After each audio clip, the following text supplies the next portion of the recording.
On continue nos démos de portes ouvertes. Là, derrière moi, vous voyez des projets que vous avez déjà vus. C'est pas des nouveaux. C'est juste parce que dû à le contexte où je remplace Manon, ben j'ai sorti des choses que j'avais déjà fait qui ressemblaient au sujet qu'on devait parler. Alors, c'était vitrail sur texture qu'on va vous parler. Et les projets que vous voyez en arrière, je vais vous dire les noms rapidement. Celui-là s'appelle La Dame au ballon. Alors, dans ça, il y a du gel, il y a du collage de papier journal. Alors, c'est ce qui fait toute la texture plissée. Je vais vous montrer un panneau qui a ça dessus sur lequel on va mettre du vitrail. Bonjour, Joanne. Et ici, la brise de mer que je l'avais à clé, c'est la même technique que la dame au ballon. Il y a aussi du faux vitrail appliqué par-dessus des textures. Et dans celle-là, ici au milieu, dans celle-là, vous avez deux modèles. Il y a deux toiles dans ce projet-là.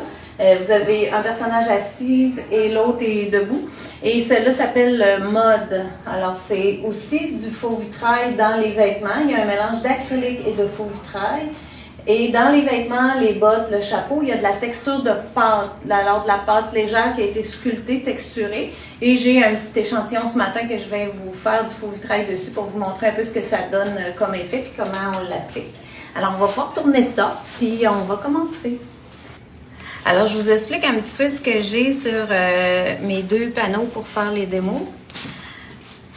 Là, j'ai changé la douille du cerne-relief. Ça peut vous donner une idée. Le cerne-relief, c'est un petit tube d'un produit assez consistant, assez épais, qui fait les petites lignes parfois dans des différents projets où on se sert. Bruno a un bel avant-bras. C'est bon.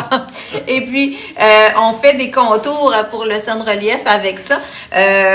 Puis, des fois, je m'en sers aussi juste pour décorer, pour gribouiller. Quand votre tube force un peu, quand vous êtes obligé de peser fort puis ça sort pas, ben c'est mieux de changer la douille plutôt que de vous acharner parce qu'à ce moment-là, le tube brise. Alors, moi, je garde toujours les vieilles douilles. Je les fais tremper, je les nettoie, puis je peux changer la douille comme je veux parce que j'en ai beaucoup à l'avance. Et l'autre chose que vous pouvez faire, c'est que vous pouvez vous en acheter aussi. On en vend en paquet des petites douilles neuves, juste l'embout ici. Là, vous pouvez acheter ça en paquet chez Pinceau. Alors, je vous explique ce que j'ai sur mes panneaux. Ici, j'ai vraiment un fond comme dans Brise de mer et La Dame au ballon. C'est peut-être un petit peu difficile à voir parce que là, il y a de l'acrylique qui a été appliqué dessus, mais je vais juste vous dire un petit peu que vous pouvez créer à peu près n'importe quelle sorte de texture pour travailler le faux vitrail par-dessus.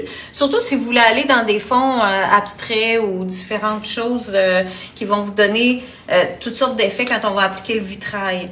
Ici, moi, j'avais du gel avec de la couleur qui était comme un peu violet.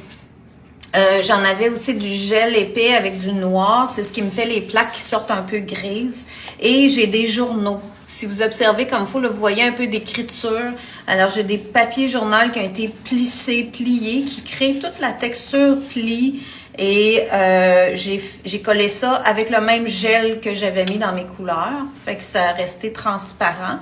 À mon souvenir, c'est du gel mat. Et là, je peux pas vous assurer, mais il me semble que c'est du gel mat.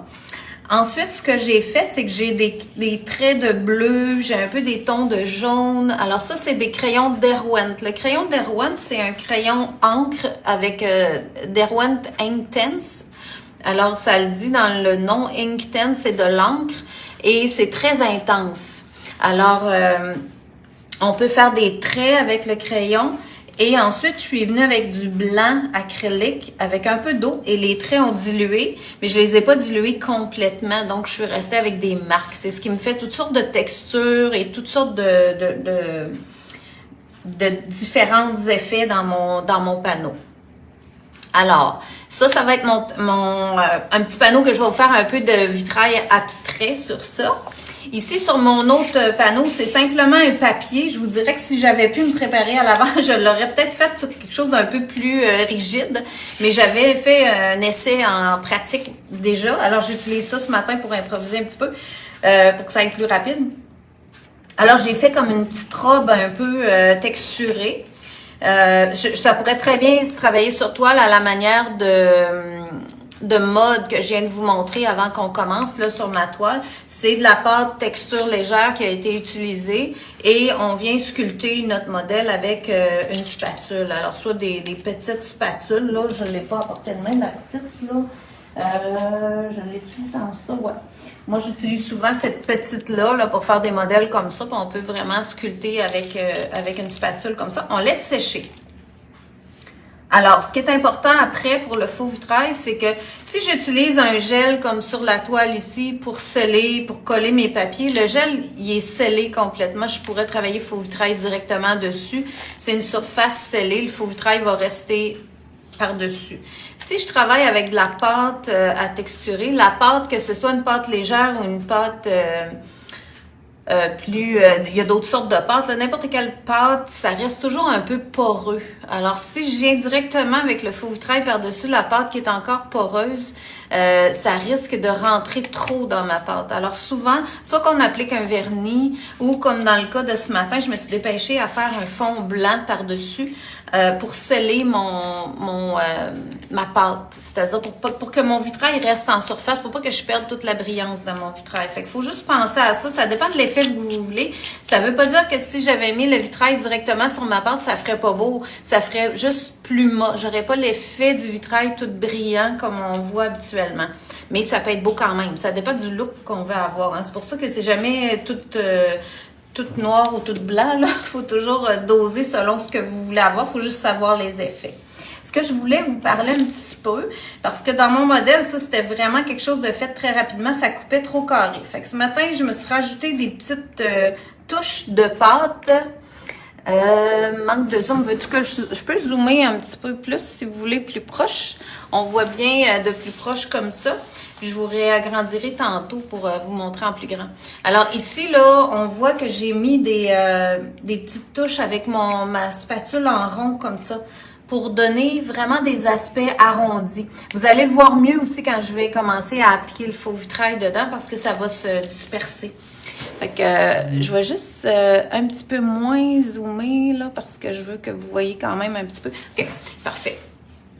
Alors, ça vous donne un peu une idée de qu'est-ce que vous pouvez faire avec une petite spatule ronde. Ça, c'est des spatules qu'on vend ici. Là. Il y a différentes formes aussi. Il y en a une qui est un peu ovale. C'est des choses très intéressantes pour donner différentes formes de texture. Ce que je voulais vous faire penser aussi, si vous voulez, vous pouvez ajouter du cerne-relief dans un modèle comme ça, un peu comme dans le projet mode que j'avais fait. J'avais vraiment des traits de cerne-relief un peu comme gribouillés, comme juste rehaussés, sans que ça serve à quelque chose. C'est juste pour dire que je viens comme ajouter à mon dessin. Là, je suis allée dans le creux du dessin. J'aurais pu travailler autrement, mais en tout cas, j'ai décidé d'aller dans le creux. Ensuite, je pourrais y faire sortir un petit peu, une petite encolure à la robe. Juste m'en venir tranquillement comme ça. Voilà.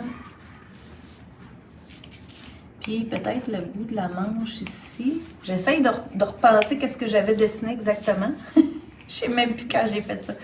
Et ici, je pourrais sortir un petit peu le buste. On va le voir, la robe se faire. C'est sûr que je peux pas faire une ligne continue parce que j'ai tellement de texture que c'est tout croche. Alors, j'y vais avec ce qu'il me donne. Mais ça fait déjà un beau petit détail.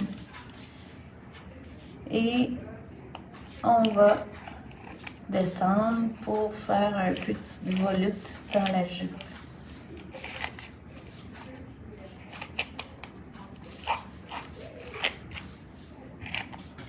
Voilà.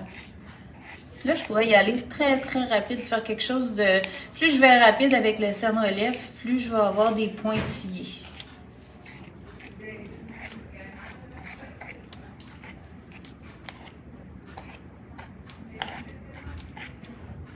Tiens. Voilà. On va en mettre un peu moins dans le bas. Je vais me faire une variété de touches et de traits. Voilà, parfait. Je pense que je vais laisser ça comme ça, puis on va travailler le reste en faux vitrail. Pendant que le cerne-relief va sécher, alors là, avec le cerne-relief, j'aurai le choix. Le cerne-relief est un produit à l'acrylique, donc je pourrais décider que je le sèche au séchoir et continuer mon travail tout de suite. OK? Ça se fait. Parce que des fois, on pense toujours le faux vitrail, c'est à l'huile, il faut avoir de la taltine pour le diluer. Et il faut attendre, c'est long à sécher, mais le cerne-relief, lui, est à l'acrylique. Donc, vous pouvez l'utiliser comme de l'acrylique et le sécher au séchoir. Je vais juste prendre une petite gorgée d'eau. Voilà. OK. Et dans ça ici, dans ma toile, ben merci, alors, c'est gentil. Mettons que là, c'est vraiment de l'impro, là. Je me sens comme un peu, qu'est-ce que ça va donner ton affaire à la fin? Mais on va voir. On prend ça cool, on y va pour ce que ça va donner, puis on verra. Alors sur ça, ce que j'ai pensé faire, c'est travailler avec les peintures faux vitrail, puis de les diluer, déposer, puis travailler avec les caoutchoucs. Je vous ai déjà montré ça, mais je pense que ça pourrait être intéressant de promener le faux vitrail avec ça, puis de se créer un abstrait, puis remplir mon petit panneau de faux vitrail. Et puis, on va voir qu'est-ce que ça va avoir l'air. J'ai personnellement jamais fait ça, mais on l'essaye ça ensemble ce matin. Dans celle-là, quand je vais faire le faux vitrail, oui, excusez, je m'enfarge dans ma salive. Je vais travailler plus précise un petit peu, fait que ça va vous donner 2 méthodes de travail. Ici, j'ai sorti, je sais que sur mon Facebook, dernièrement, j'avais mis un petit modèle que je promenais dans une vidéo, puis j'ai eu beaucoup de commentaires sur ça, que les gens trouvaient ça beau. Je vais vous montrer les couleurs que j'avais utilisées pour faire ce petit effet-là. Alors, c'était avec du médium éclaircissant. Carole a m'emmené des petits plats, je vais en mettre dans un autre. En passant, la petite planche qui est ici est vraiment faite pour le faux vitrail. Ici, j'ai mis les bouteilles un peu penchées, que vous puissiez voir les étiquettes, puis la couleur que j'utilise. Mais en temps normal, on peut mettre la bouteille comme ça. Le rond est fait pour mettre la bouteille et l'autre pour le cup. Parce que vous allez voir que quand on met les couleurs dans les cups, les couleurs se ressemblent beaucoup quand elles sont dans le cup. On a de la misère à savoir quelle couleur est dans le cup exactement. Puis, parce qu'on dirait que c'est toute la même couleur. Alors là, je mets le vert chartreuse. Donc, la planche, elle sert à mettre la bouteille fermée vis-à-vis le bon cup. Je vais le brasser un petit peu, lui, parce que... Alors, je tourne, quand je veux brasser ça, je tourne à l'envers et je roule entre mes mains, simplement. Puis, ça me crée pas trop de bulles. Ça reste, le produit reste beau. Puis, ça fait juste le mélanger assez. Alors, ça, c'est le cyan 55. Le vert chartreuse, c'est le numéro 18, si jamais vous aimez ça. Puis là, vous voyez à l'écran, c'est assez facile à constater qu'on dirait que c'est la même couleur, pratiquement. Alors, je pourrais me mêler facilement. Si je viens tout étaler sur ma table, là, je peux me mêler de couleurs. Donc, en le mettant vis-à-vis, quand je vais prendre mon cup, je risque moins de me tromper de couleur. Fait qu'on va essayer ça. Je sais pas trop, là, je suis vraiment... Je suis vraiment dans le nez. Fait que vous allez voir, je vais mettre j'utilise du médium éclaircissant parce que on travaille sur une surface opaque. Alors, si je veux avoir des beaux effets de couleurs plus transparentes, comme vous voyez, les couleurs sont très opaques. Donc, c'est préférable que je mette un peu de médium pour avoir des couleurs plus légères, plus transparentes. Là, je vais mettre des gouttes de vert, chartreuse. Je dis vert, mais c'est chartreuse.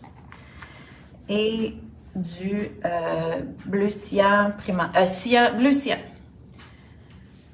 Alors, qu'est-ce que j'avais fait sur mon vidéo? J'avais tourné comme ça, j'avais fait des volutes et ça faisait tout un beau mélange de bleu et de vert. C'est vraiment des belles couleurs ensemble. Fait que je peux brasser comme ça. Puis, ce que je veux essayer, c'est avec mes petites palettes ici, de venir voir qu'est-ce que ça va me donner si je viens étendre ça comme ça. C'est bien le fun. Wow!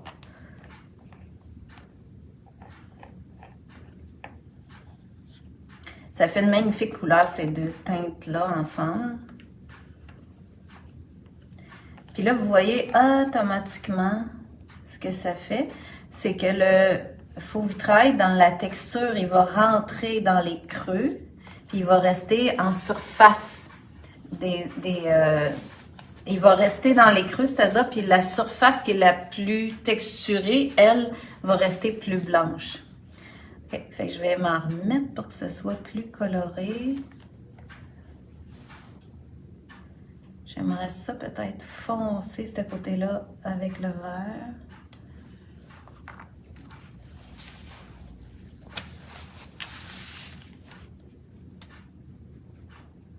Ça se peut que j'arrête de commenter de temps en temps parce que là, je sais pas tout ce que je fais.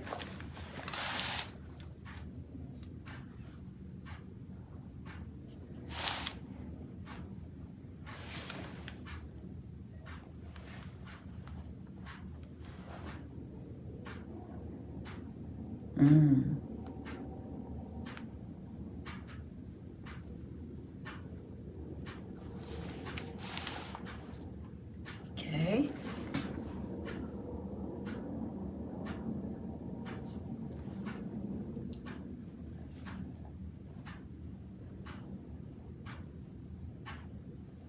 OK. Ça, c'est le bleu cyan.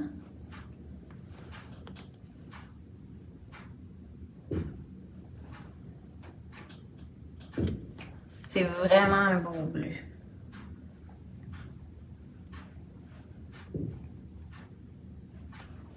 OK.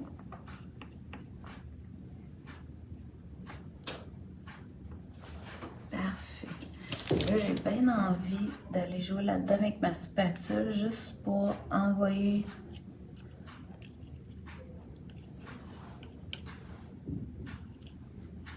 OK. Puis ici, j'ai un bon creux qui est entouré, donc ça va rester plus foncé.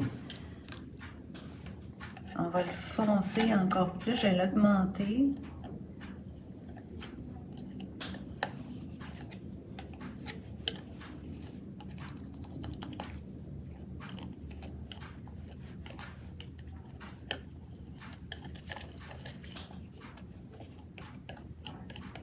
Alors, vous voyez là que si j'avais pas de texture, le vitrail, il se lisserait. J'aurais une surface très lisse, tandis que là, je garde vraiment toutes sortes de beaux effets parce qu'il y a de la texture en dessous. C'est vraiment intéressant. Là, puis aussi, comme je le travaille assez mince, il va figer un peu. Fait que les effets vont rester un petit peu plus parce que j'ai pas du produit partout. Puis ça bouge moins. J'aime bien ça, par exemple. Qu'est-ce que ça fait? OK. Ça. Là, je vais tout salir la table, c'est sûr. On changera le papier.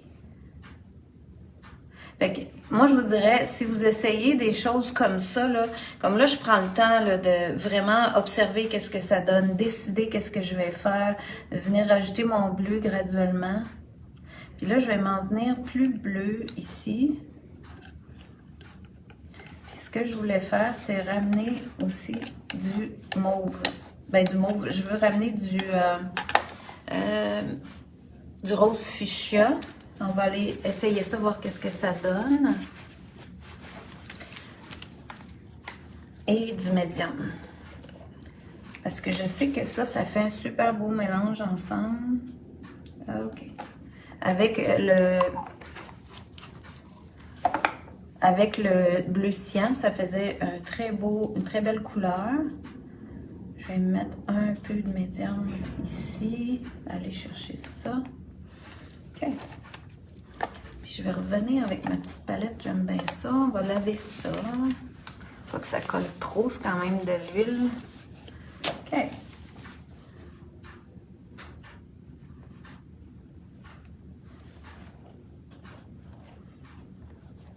Hey, c'est intéressant, là, les taches de cyan restent un peu plus. Je vais voir qu'est-ce que ça va donner. OK.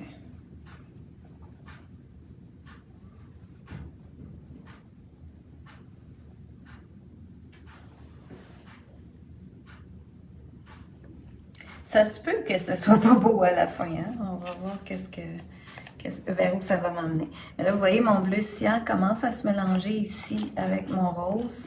Puis ça me donne un super mauve. Je vais aller chercher ici, rentrer ça dedans.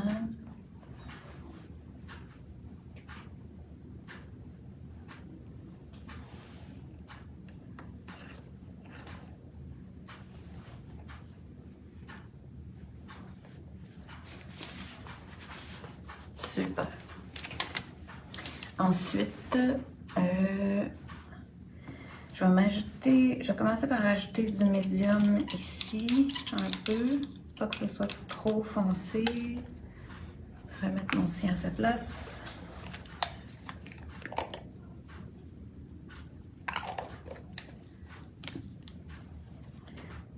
Et plus le produit a le temps de se placer par lui-même, là, vous voyez les effets de papier, de plis qui ressortent. Alors ça, c'est vraiment ma texture de fond qui vient créer ça.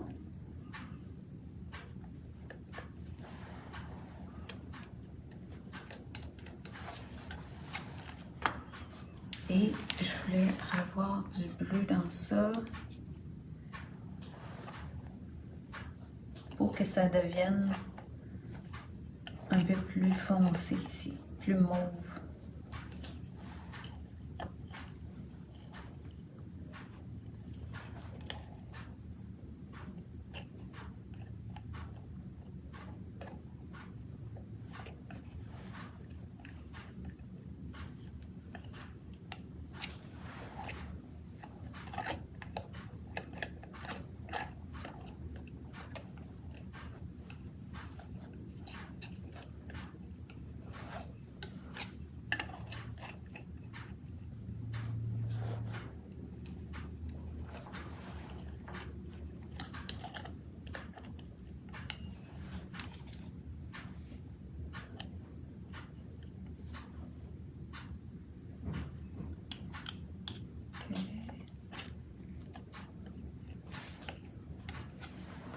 Puis là, ça.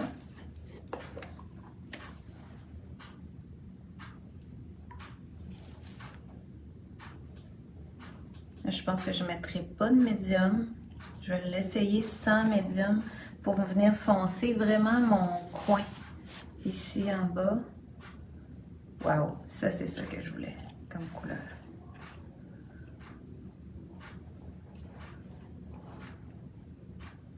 Fait que ça, je pourrais m'en venir puis passer un peu à travers de ça. Ici, là, ça commence à être un peu plus gommant. Donc, ces effets-là vont un peu plus rester, je crois. Je vous le mettrai quand il va être sèche, s'il est potable. Voilà.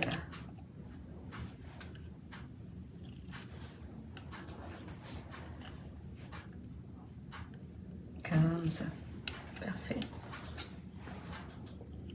Là, ici, ça fait beaucoup de mauve. Je vais le laisser. Je vais rajouter un peu de rose pour qu'il soit plus rose sur ce coin-là. Petit effet. Et du médium.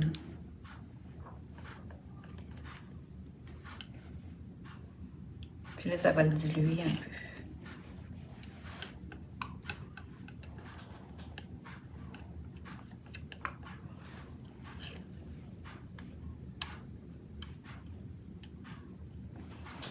Il s'étale aussi un peu de lui-même, là, fait que les trous que j'avais tantôt qui n'étaient pas remplis, on dirait que ça se remplit graduellement parce que c'est liquide. Alors, c'est sûr que ça va continuer à prendre son expansion. Si j'ai assez de produits, ça va donner ça va s'expansionner un petit peu. Comme si j'en ai beaucoup, ça fait super beau, j'aime bien ça. Là, je peux faire, avec ma spatule, je peux venir puis enlever... en enlever un petit peu sur les dessus de texture pour aller retrouver mes papiers.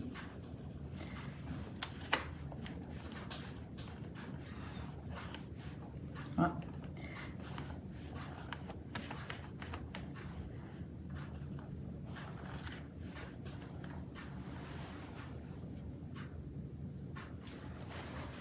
Super. Fait que ça peut être quelque chose du genre que vous vous amusez comme ça pour que vous créez toutes sortes d'effets. Là, je suis allée avec ces 3 teintes-là. En fait, j'ai juste 3 couleurs, hein, puis ça me donne encore plus de couleurs parce qu'elles se mélangent ensemble. Et puis, je pourrais finir peut-être avec un peu de médium pailleté sur ce coin-là. Je vais l'essayer, voir qu'est-ce que ça dit. Puis garder un effet plus pâle. On va voir si je vais aimer ça. Il y a peut-être un peu, ça fait peut-être un peu trop encore la toile de fond.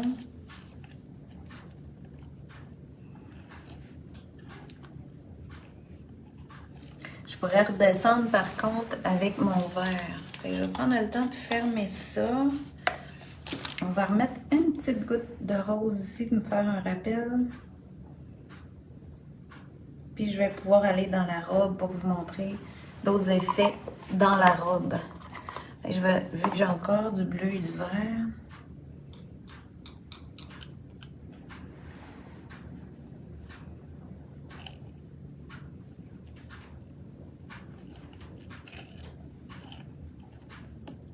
une bite de vert. Ouais. En tout cas, ça va être très rempli. On va laisser aller ça, puis on pourra venir. Je pourrais mettre un peu. Ah, je vais l'essayer. Je pourrais mettre un peu de prisme. J'ai un prisme là de sortie. Je vais l'essayer, voir qu'est-ce que ça fait.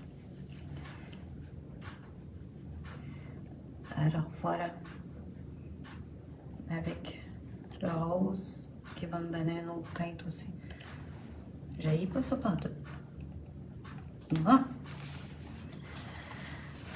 Je vais l'essayer avec, je sais pas si vous connaissez pas les prismes, ça fait un effet alvéolé. Là, à travers de ça, ben, ça va laisser des structures, des formes probablement.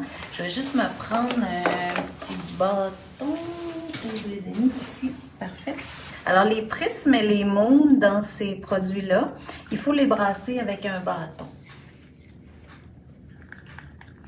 Pour vraiment que les différentes phases du produit se réintègrent ensemble.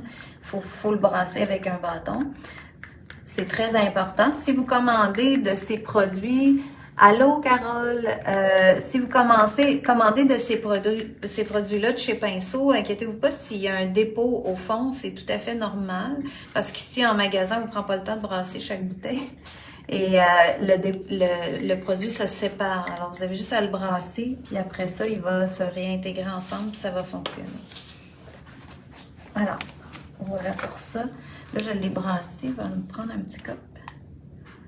Puis, vous voyez, ça, c'est le rose fluo, fait que c'est flash longtemps.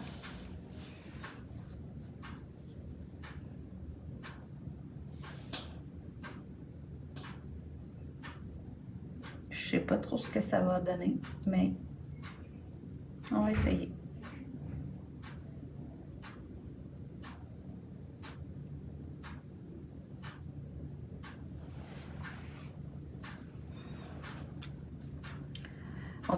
Je pourrais le laisser agir. Ici, j'aime peut-être moins le mélange que ça m'a donné. Je crois que je vais en déposer un peu plus. Et je vais venir avec ma palette, voir qu'est-ce que ça ferait. Ça va me donner quelque chose de plus opaque aussi. Ça, c'est à tenir en compte. Les prismes sont vraiment plus opaques. Oh, j'aime ça. Ouais.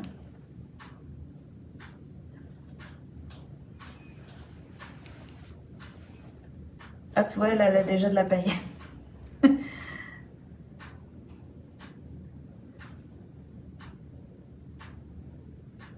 Ça, j'essaye avec les dents de la spatule. D'après moi, ça, la texture ne restera pas, mais ça va étendre mon prisme d'une façon différente.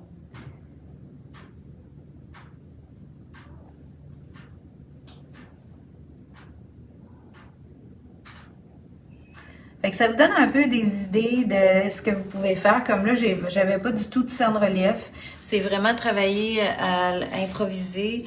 Vous m'avez vu faire, vous savez, mais ça veut dire que vous pouvez faire des essais comme ça sur des fois, on a des toiles qu'on a fait des choses puis qu'on n'aimait pas. On peut remettre de la texture puis faire des pratiques avec ça. Je dis ça souvent, là, mais pour moi, ça a été vraiment salutaire de faire des choses comme ça. De pas tout le temps attendre de peindre quand je veux faire vraiment un vrai projet ou quelque chose de super beau pour offrir à quelqu'un. C'est les essais qui m'ont fait trouver le plus d'idées. Fait que c'est pour ça que j'en parle souvent. Et puis, c'est plus on fait de choses comme ça, plus on a des idées qu'on peut reproduire justement dans un projet qu'on va pouvoir offrir ou, comme pour moi, faire en patron, etc. Fait que ça fait vraiment beau, le dentelé, là. Je suis en train de découvrir des choses qui est très intéressant. Alors, avec l'épaisseur, pourquoi pas?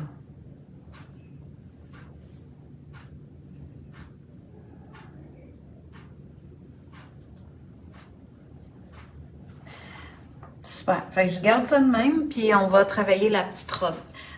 On va voir qu'est-ce que ça va nous donner. Pour rincer mon pinceau, je vais utiliser la Taletine que j'ai ici. Alors, le solvant sans odeur, mais qui est pour un solvant peinture à l'huile. Puis là, tous mes outils sont gommés.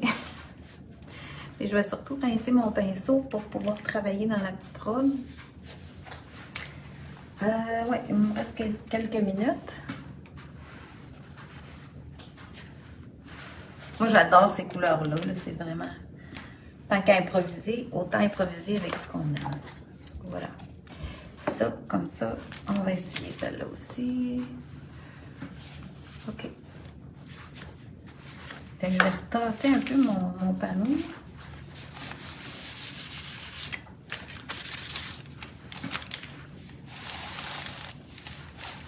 OK. Puis, si j'allais travailler avec d'autres teintes un peu, je pourrais utiliser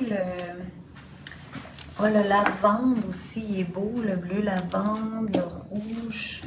Ça, ben, c'est pas rouge en fait, je l'appelle rouge, mais il s'appelle rose vif. C'est une belle teinte aussi. C'est dans les nouvelles couleurs qu'il y a peut-être un an que c'est sorti. J'aime beaucoup les nouvelles couleurs que PBO a sorties. Alors, le rose vif, qui ressemble à du rouge. Ça, j'aime beaucoup ça. Puis le lavande, je l'ai mis ici. OK. Ça, avec ça. Lui, ici, si je veux l'utiliser à nouveau. J'ai pas brassé.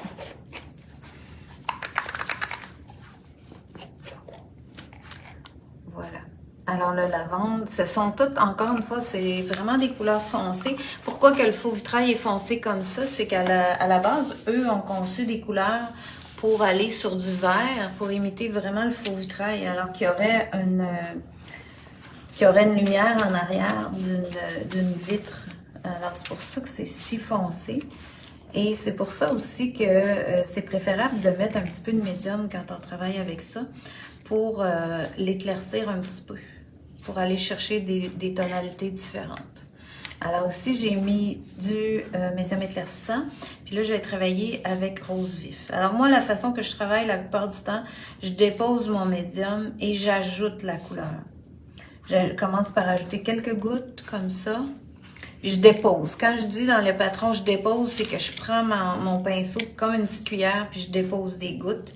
Ça fait mon dépôt que j'appelle de couleur sur la surface que je veux colorer. Et ensuite, avec la pointe du pinceau, comme ça, je viens intégrer les deux couleurs ensemble. Là, j'ai peut-être pas lu toutes les questions s'il y en a eu. Je vais les relire après, puis je répondrai à vos questions si vous en avez. Puis je viens tourner doucement la peinture. Je vais pas trop creux non plus, là. Si j'allais creux, j'irais au fond comme ça. Je travaille plus en surface du faux vitrail. Là, je trouve que j'en ai pas beaucoup. Puis, j'ai pas beaucoup de produits dans le sens que c'est pas comblé, on dirait, l'espace. Alors, là, j'ai le choix de foncer ou d'éclaircir avec mon médium. Je vais choisir ici de foncer, d'aller redéposer du rose vif dans les creux que je voudrais avoir plus foncé. Ça me permet d'ajuster ma couleur facilement quand je travaille de cette façon-là. C'est toujours plus facile foncer que pâlir. Ben, je trouve.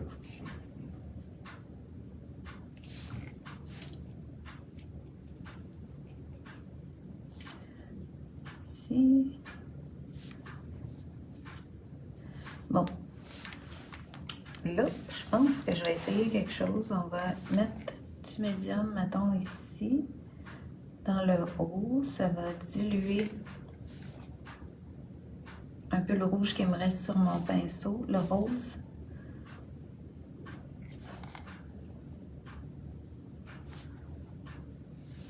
J'ajoute des gouttes que je mélange un petit peu au rose qui reste là.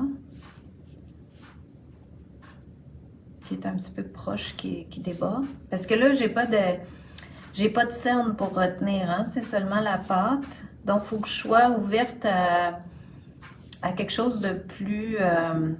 que je contrôle moins. Alors, j'opte pour aller faire une petite dentelle avec ça, que j'ai mélangé avec du médium, dans lequel le rose vif rentre un peu.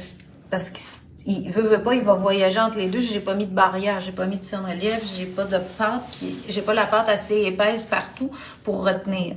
Donc, je dois en tenir compte.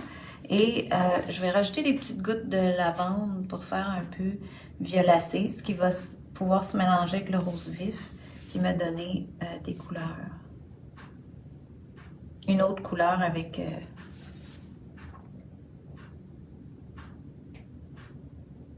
en le mélangeant. Puis vous voyez que là, quand je le brasse, bon, tout devient coloré. Puis quand ça commence à descendre, ça rentre dans les creux, puis on revoit tout plein de petites lignes blanches. Bien, les lignes blanches, c'est la texture, c'est la pâte texturée qui est bombée à ces endroits-là. Donc, le vitrail étant très liquide, il va couler de chaque côté de ces textures. Et là, je revois la texture. C'est ce qui est intéressant de travailler avec des textures dans le faux vitrail, c'est qu'on peut revoir ces effets-là. Puis là, bien, vous commencez à voir un petit peu plus probablement mon dessin. Parce que tantôt, c'était pas visible quand tout était blanc. Je pourrais faire la même chose ici. Là, j'ai déposé le mauve, le lavande en premier. Je vais venir ajouter mon médium. On peut faire l'inverse, là. Moi, souvent, je préfère mettre le médium en premier, mais vous pouvez jouer ça à votre façon.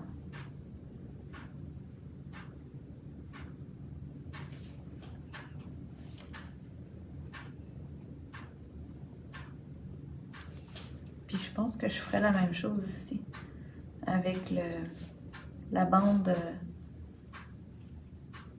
au bas du corsage. Là, j'ai un peu plus de rose qui a embarqué dedans. Puis, on revient avec un peu lavande dans ça. Fait que ça vous donne pas mal une bonne idée de qu'est-ce que ça peut faire le vitrail avec des textures. Moi, je trouve ça bien beau à travailler. Faut pas hésiter à faire ça. J'en ai dans différents projets, puis vous pouvez en inventer, c'est sûr. Alors, là, dans la jupe, il faudrait inventer d'autres choses. On va mettre la lavande seule. Vous voyez, c'est un beau... là, il sort plus bleu parce qu'il est tout seul. J'ai pas le rouge dedans. J'ai pas le rose dedans. Fait que ça va me faire plus lavande, vraiment comme la couleur lavande.